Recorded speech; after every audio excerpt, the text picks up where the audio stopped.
नमस्कार, हमारी खास पेशकश में आपका स्वागत है। मैं हूं आपके साथ जीनत सिद्दीकी। पाकिस्तान की संसद में खड़े होकर इमरान के वजीर ने पुलवामा हमले का सच पूरी दुनिया के सामने कबूल कर लिया। इमरान के मंत्री ने कबूल किया है कि पुलवामा हमला उन्हीं की सरकार के इशारे पर हुआ था, लेकिन इसके बाद का सच जब नवाज शरीफ की पार्टी के नेता अयाज सादिक ने बयां किया तो इमरान सरकार बुरी तरह से हिल गई। वायुसेना के विंग कमांडर अभिनंदन वर्धमान पर सादिक के बयान से इस्लामाबाद की नहीं, सिर्फ इस्लामाबाद ही नहीं पूरे पाकिस्तान में भूचाल आ गया।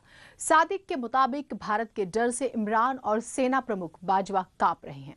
विदेश मंत्री शाह महमूद कुरैशी घबरा गए थे।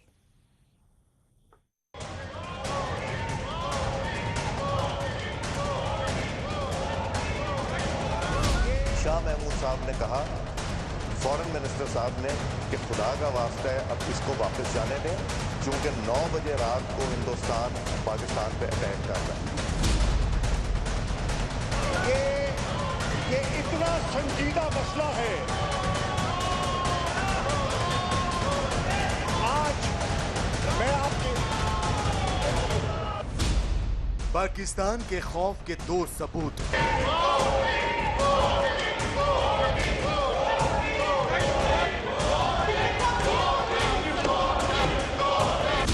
मोदी नीति से पस्त हुआ पाकिस्तान।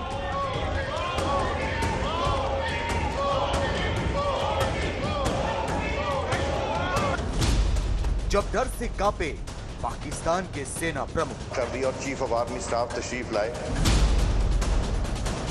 पैर कांप रहे थे, पसीने माथे पे थे। अभिनंदन के आगे नतमस्तक पाकिस्तान।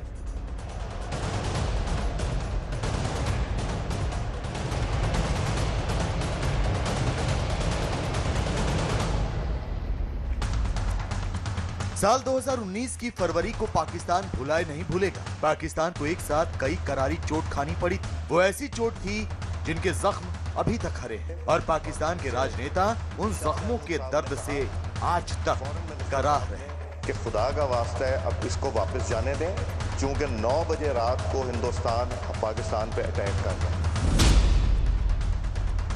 पाकिस्तान की संसद में इस बात के सबूत सामने आए हैं कि बालाकोट एयर स्ट्राइक के बाद पाकिस्तान की सेना और सरकार किस कदर मोदी सरकार के खौफ में थी। इस खौफ के सबूत दिए हैं पाकिस्तान के नेता अयाज सादिक। अयाज सादिक पाकिस्तान संसद के पूर्व स्पीकर रह चुके हैं। उन्होंने संसद में जो बयान दिया वो ये जताने के लिए काफी है कि जंग की धमकी देने वाला पाकिस्तान कितना डरा हुआ है। मुझे याद है शाह महमूद कुरैशी साहब उस मीटिंग में थे जिसमें प्राइम मिनिस्टर साहब ने आने से इनकार कर दिया और चीफ ऑफ आर्मी स्टाफ तशरीफ लाए। पैर कांप रहे थे, पसीने माथे पे थे और हमसे शाह महमूद साहब ने कहा, फॉरेन मिनिस्टर साहब ने, कि खुदा का वास्ता है अब इसको वापस जाने दें, क्योंकि 9 बजे रात को हिंदुस्तान पाकिस्तान पे अटैक कर रहा है। अपने विदेश मंत्री शाह महमूद कुरैशी और अपनी सेना के जनरल कमर जावेद बाजवा के डर से कांपने की बात खुद पाकिस्तान के बड़े नेता ने ही जग जाहिर की है। बालाकोट एयर स्ट्राइक के बाद भले ही पाकिस्तान ने भारत की सीमा के नजदीक अपने विमान भेजने की कोशिश की, लेकिन फरवरी 2019 की उस घटना के करीब 2 साल बाद पाकिस्तान के डर के सबूत सामने आए। बालाकोट एयर स्ट्राइक से बौखलाए पाकिस्तान ने 27 फरवरी को सीमा पर अपने फाइटर जेट भेजे। इन पाकिस्तानी विमानों को भारतीय वायुसेना ने खदेड़ दिया। फाइटर पायलट अभिनंदन वर्धमान ने पाकिस्तान के एक F-16 को ढेर कर दिया, लेकिन इस दौरान POK में अभिनंदन का MiG-21 विमान क्रैश हो गया, जिसके बाद अभिनंदन को पाकिस्तान के सुरक्षा बल ने हिरासत में ले लिया। लेकिन डरे हुए पाकिस्तान को 24 घंटे में ही अभिनंदन को रिहा करना पड़ा था। पाकिस्तान के बड़े नेता ने जिस सच को जगजाहिर किया, उसके बाद पाकिस्तान की मीडिया में भी उनकी आलोचना शुरू हो गई है। तो आपको इतराज कर देना चाहिए ना। अभी छेड़ने की क्या जरूरत थी? आपको था आज खड़े होकर टांट देना, उसको हुकूमत को, इमरान खान को टांट करना, एस्टेब्लिशमेंट को टांट करना। जी आपने क्यों छोड़ दिया, आप डर गए थे। इट्स ए लो। ये हुकूमतें ये फिर लो हैं कि कल को कोई जरूरत नहीं आपको इत्मीनान में लिया जाए। फिर आप लोगों को सीरियस नहीं लेना चाहिए। फिर ये पीएम नवाज को सीरियस नहीं लेना चाहिए, क्योंकि एस्टेब्लिशमेंट के साथ लड़ाई चल पड़ी है। आर्मी चीफ और आपके DGISI के साथ तल्लुकात खराब हो गए। जुबैर साहब का मिन्नत तरले का कोई नतीजा नहीं निकला। आप यहाँ खड़े होकर कौमी राज ये बहर करने आ गए। तो इस मामले पे जो भी लोग कुछ कहते हैं, I am with the government, I am with the establishment. अभिनंदन की गिरफ्तारी के बाद भारत सरकार ने पाकिस्तान को सैन्य और राजनीतिक दोनों तरह से घेर लिया था। डिप्लोमेटिक तरीके से समझाया जा रहा था कि आप उसको, हमारे अफसर को वापस भेजिए, और उसी घबराहट के आलम में आपको याद होगा कि पाकिस्तानी प्राइम मिनिस्टर इमरान खान ने पार्लियामेंट में आके कहा कि साहब हम शांति के हित में उसको छोड़ने का फैसला कर रहे हैं। मोदी नीति से खौफ खाए पाकिस्तान ने जिस डर का अंदेशा जताया है वो सही भी हो सकता था, क्योंकि उस वक्त एयर चीफ मार्शल रहे BS धनोआ ने बताया कि भारत ने राजनीतिक तौर पर पाकिस्तान को घेर लिया था और सेनाओं ने पाकिस्तान को ध्वस्त करने की पूरी तैयारी कर रखी थी।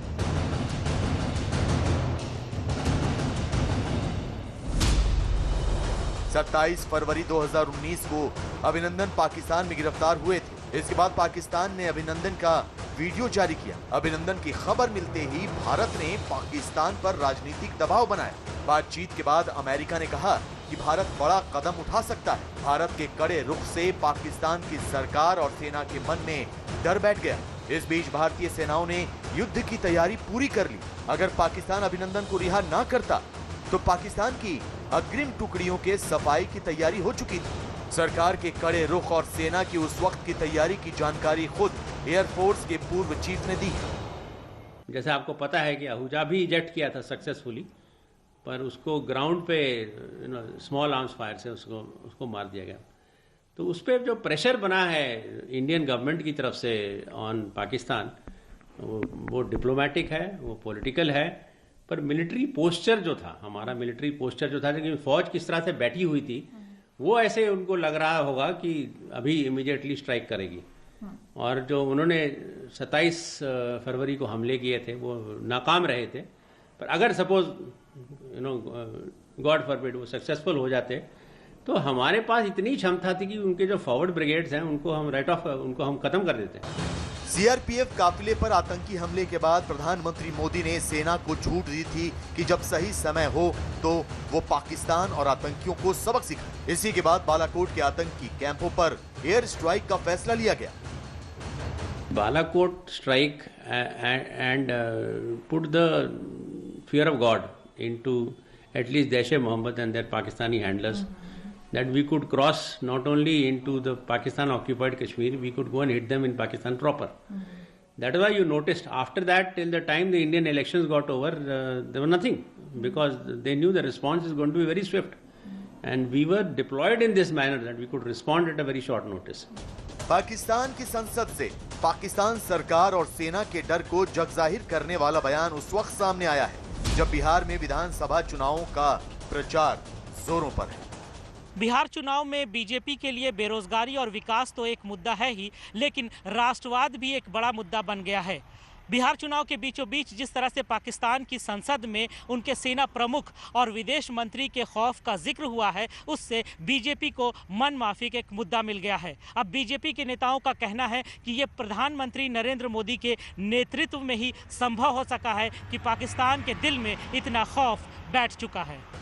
पाकिस्तान के बड़े नेता का कबूलनामा सामने आते ही बीजेपी ने इसे आधार बनाते हुए विपक्ष पर हमले शुरू कर दिए। बीजेपी अध्यक्ष जेपी नड्डा ने ट्विटर पर राहुल गांधी को घेरते हुए लिखा कि कांग्रेस के शहजादे को भारत की किसी भी चीज पर विश्वास नहीं है, चाहे वो सेना हो, सरकार हो या हमारे लोग हो, तो वो अपने सबसे भरोसेमंद देश पाकिस्तान की ही सुन लें।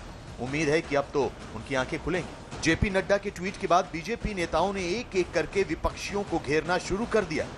राहुल गांधी, कांग्रेस पार्टी, कुछ अपोजिशन पार्टीज, बार बार आरजेडी जैसी पार्टियां जो इसको गलत तरीके से पेश कर रही थी, सबूत मांग रही थी। आज सबूत हमने तो दिया ही, लेकिन जहां दुश्मन मुल्क, जहां हमने नस्तनाबूद किया, तो उसने भी सबूत इन लोगों को तोहफे के तौर पे दिया है ताकि इनके मुंह पे एक देश की जनता चमाट मारे। बीजेपी नेता संबित पात्रा ने लिखा कि चीन की घुसपैठ के मुद्दे पर सवाल उठाने वाले राहुल इस बयान से समझ लें कि भारत सरकार किस तरह देश की सुरक्षा में जुटी है। हिंदुस्तान के सेना की, भारत के शौर्य का किस प्रकार वहां पाकिस्तान में खौफ है, डर है। आज 2-3 विषय उठते हैं।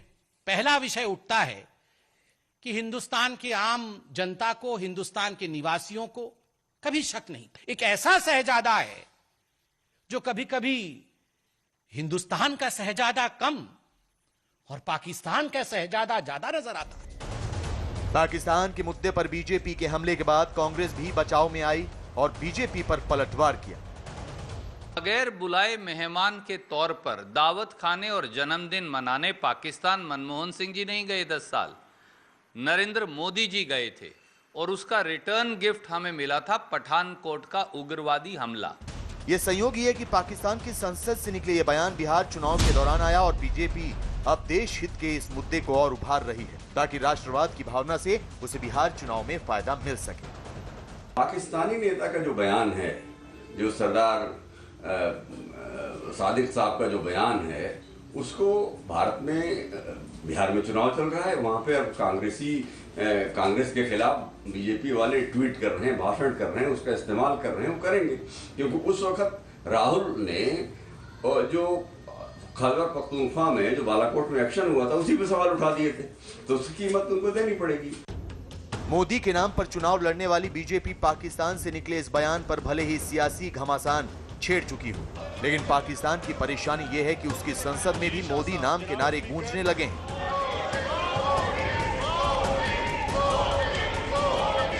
और पाकिस्तान में इमरान सरकार के खिलाफ बगावत का झंडा बुलंद होने लगा है।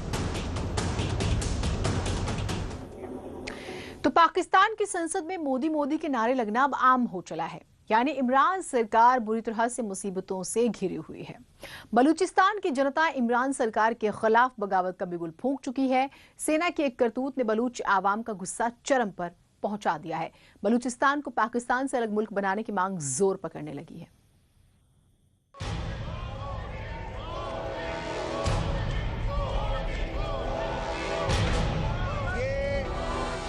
पाकिस्तान की संसद में मोदी नाम,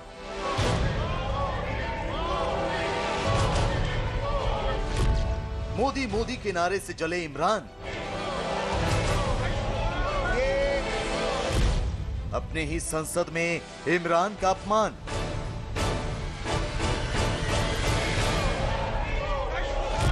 पूरी उम्मा में इस तरह की कैफियत है और आज पाकिस्तान की संसद में मोदी नाम का नारा लगे और हैरानी ना हो, ऐसा हो ही नहीं सकता।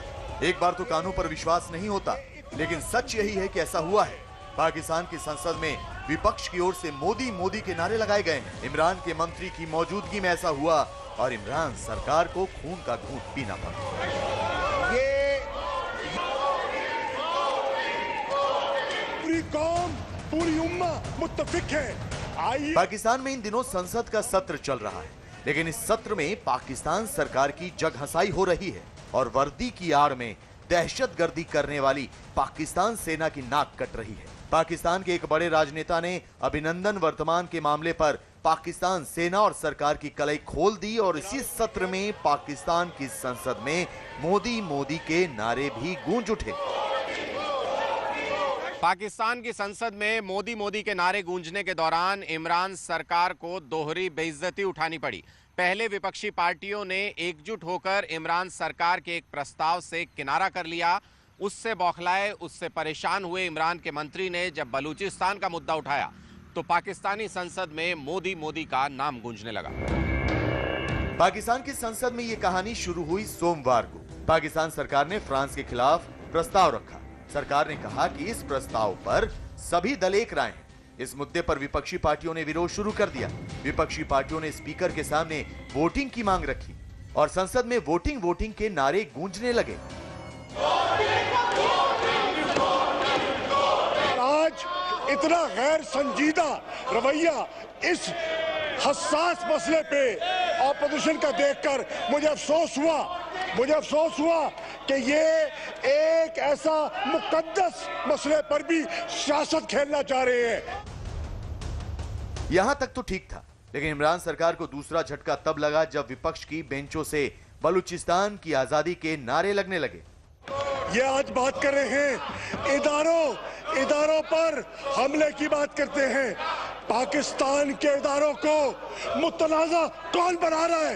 हिंदुस्तान की बोलियां कौन बोल रहा है? पाकिस्तान के मफादात को नुकसान कौन पहुंचा रहा है? आज जनाब स्पीकर, बलूचिस्तान में खड़े होकर इनके प्लेटफॉर्म से बलूचिस्तान की आजादी के नारे लगे। शर्म आनी चाहिए तुम्हें, शर्म आनी चाहिए तुम्हें। जैसे ही बलूचिस्तान का मुद्दा उठा, तुरंत पाकिस्तान की संसद में मोदी मोदी के नारे लगने लगे।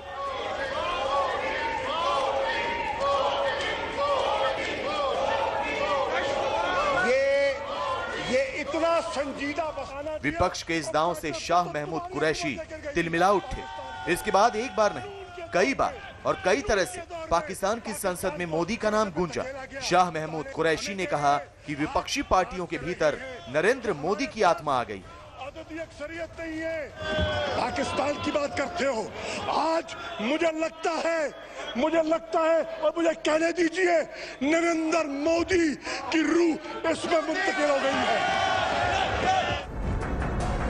पाकिस्तान की सबसे बड़ी पंचायत में पाकिस्तान के सबसे बड़े नेता को बलोच नेताओं ने उसकी हैसियत दिखा दी। उन्होंने जता दिया कि इमरान से ज्यादा भरोसा बलोच नेताओं को मोदी सरकार पर है।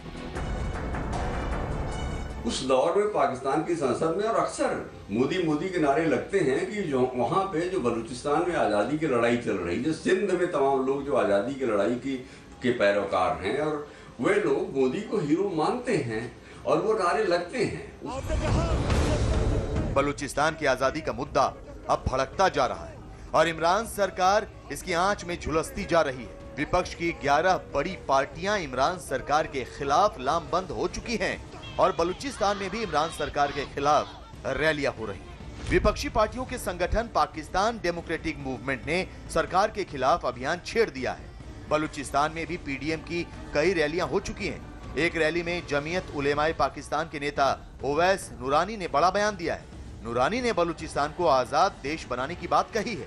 पीडीएम की रैली से सबके सामने ओवैस नूरानी ने ये बयान दिया है। डाकू, लुटेरे और गासिब, इन लोगों से आपको निजात दिलानी है। हम चाहते हैं बलूचिस्तान एक आजाद रियासत हो। आज बलूचिस्तान का माहौल ऐसा ही है जैसे आप किसी पसमानदा इलाके में आ गए हैं। इसके बाद से पाकिस्तान की संसद में बलूचिस्तान का मुद्दा भड़क उठा है। इसी मुद्दे पर इमरान सरकार को विपक्ष ने घेरा और संसद में मोदी मोदी गूंजने लगा। इमरान खान नए पाकिस्तान का नारा देकर सत्ता में आए थे। लग रहा है कि पाकिस्तान बदल तो रहा है लेकिन उनके मन मुताबिक नहीं। इसलिए अब इमरान खुद ढोल बजाते फिर रहे हैं कि नया पाकिस्तान रातों रात नहीं बनेगा। मुझे लोग कहते हैं जी, जब से मैं अभी 2 साल 26 महीने हुए हैं, इमरान साहब किधर गया जी नया पाकिस्तान। मैं उन लोगों को समझा के थक गया हूं कि नया पाकिस्तान एक स्विच नहीं है। गवर्नमेंट आई, स्विच हुआ तो नया पाकिस्तान बन गया। ये फेरी टेल्स में ऐसी चीजें होती हैं। नए पाकिस्तान में इमरान खान के सामने रोज नए संकट खड़े हो रहे हैं। संसद में मोदी नाम से इमरान घिर गए तो पीओके में पाकिस्तान की खुफिया एजेंसी के दहशतगर्दों को जनता ने घेर लिया। पीओके में लोगों का गुस्सा इमरान सरकार के खिलाफ तब भड़क उठा जब कुछ आईएसआई के एजेंट्स ने वहां के एक नागरिक को अगवा करने की कोशिश की। देखते ही देखते वहां काफी भीड़ जमा हो गई और लोगों ने उन आईएसआई एजेंट्स की गाड़ी को घेर लिया और आखिरकार उन आईएसआई एजेंट्स को अपने हथियार डालने पड़े। ये भीड़ पीओके के शहर रावलाकोट में मौजूद है। जिस गाड़ी को इन लोगों ने चारों तरफ से घेर रखा है उसमें आईएसआई के एजेंट मौजूद हैं। 29 अक्टूबर को पाकिस्तान के कब्जे वाले कश्मीर के रावलाकोट शहर में आईएसआई की टीम पहुंची। इस टीम ने एक युवक को बाजार से अगवा करने की कोशिश की। मौके पर मौजूद लोगों ने गाड़ी को घेर लिया। भीड़ ने आईएसआई की टीम को पीटा और साथ ही साथ गाड़ी रोकने की कोशिश में गाड़ी का शीशा भी तोड़ दिया। इसके बाद आईएसआई की टीम को माफी मांगनी पड़ी। पाकिस्तानी खुफिया एजेंसी आए दिन पीओके से लोगों को अगवा कर गायब कर देती है, लेकिन मौके पर रंगे हाथ पकड़े जाने के बाद पीओके में इमरान सरकार और पाकिस्तान सेना के खिलाफ आंदोलन भड़क उठा है। थाने में पहले जाते, यहाँ से रिस्पॉन्सिबल था थाना। चीन से हाथ मिलाकर पीओके को कंक्रीट से तबाह करने की ठान चुकी पाकिस्तान सरकार के खिलाफ पहले ही लोगों में गुस्सा है। अब आंदोलन एक बार फिर भड़क उठा है। इस बार बलूचिस्तान और पीओके यानी दो तरफा इमरान सरकार घिरी हुई है। जो लोग कश्मीर को पाकिस्तान में नहीं मिलाना चाहते वो लोग उनके साथ हैं वो लोग उनके खिलाफ हैं और उनकी आज़ादी की लड़ाई चल रही है। तो उसमें भी भारत को एक सेवियर के रूप में देखा जाता है, क्योंकि भारत कश्मीर को पाकिस्तान के पास नहीं रहने देना चाहता। वो भी देखते हैं कि जो हिस्सा कश्मीर का भारत में है वहां पे खुशहाली ज्यादा है और दूसरी तरफ हालात खराब हैं। इमरान खान की सरकार पर इंटरनेशनल दबाव तो पहले की तरह ही बने हुए हैं, लेकिन विपक्षी पार्टियों के एकजुट होने से और बलूचिस्तान के साथ साथ पीओके में आजादी के नारे भड़कने से इमरान और बाजवा की टेंशन और भी बढ़ गई। और एक छोटे से ब्रेक ले, रुकना कहीं मत जाइएगा।